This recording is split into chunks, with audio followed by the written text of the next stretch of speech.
looking at from a manual tip handling, the speed, the accuracy, staff trust, transparency, all of those going together to what you're at today, what was the number one concern you were facing with that? And what do you think that total shift has been? Have you completed that? Are you feeling that there are better impacts in those areas? Absolutely. The impact on that has been amazing. Our team members are much more happy with the way that tips are distributed. There's a fairness and equality that they see using the TipHaus app. They can see also in real time what they're receiving, how much of the pool was generated, and how much of that pool they were able to receive. So they have all the visibility that was not available when a manager was going into a back spreadsheet with very sensitive documentation in order to pull in all the kind of sales and create everything, and then do manipulations and math calculations, and then of course counting the money up. And we were talking about managers who are literally sitting at a desk and putting piles of money and putting it in those piles, including the coins, and sliding them around. All of that is definitely quite antiquated. And putting it on a paycheck as well is something that allows people to do many different things, from budgeting perspectives, from their personal finances, to take advantage of different benefits that also arise. I mean, when you are putting tips on a paycheck, now you're having the advantage of increasing your contribution to 401k.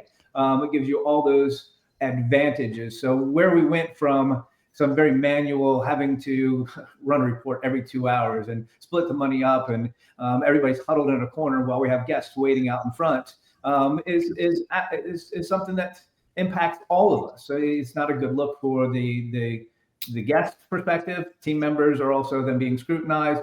This has now happened all through the value of technology, and very seamless and incredible on how easy it is not only to manage the situation, but also for people to trust it. And it's created a great retention, because you're looking at now, I'm making X dollars more an hour, and you can actually see that equation. Not you walk home and that money goes in your pocket and probably goes out just as fast, and you really don't know how much you made this past week additionally in income from those very appreciated gratuities that you're getting from team members, or from our guests, excuse me. No, absolutely. I think that's a great piece. And then, Todd, you mentioned earlier the COVID side, and David, I'd love to hear your side on it. Like, when you're looking at, obviously these are big initiatives. You're making a major commitment to go forward with this. You're going to involve a lot of team members to make sure you get it done right. But what was the actual push to look for a better solution? Was there safety? Was there compliance? Was it strictly COVID and it gave you an opportunity to rethink this? What made you look for that better solution? So the answer is yes. It's again, if we go back, I think there was multiple pieces. There was always the safety issue. There was always the cash. Our business has changed, not just our business. The world has changed, right? Percentage of cash transactions over the last 6 years have been cut in half at our places. And so there was a matter of the cash and the runs, the transparencies.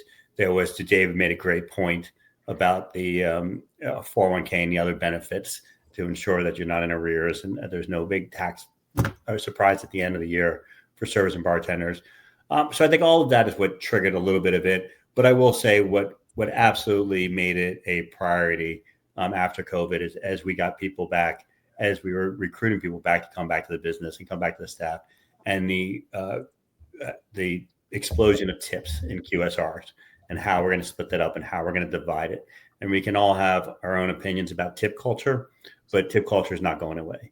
And you can hear from the accent that Nikki is not from the U.S., but the tip culture is spreading more to other parts of the world than disappearing in the U.S. And so it's not going to change. It's going to continue to grow as tip culture does grow. More employees obviously want to take their part of it as well and want to take advantage of that. We want to be competitive in the market. And so taking those tips and understanding how we're going to divide them up, to David's point, in a way that is transparent, in a way that they can view, in a way they can see it down to the actual transactions, was extremely important and became the big driver.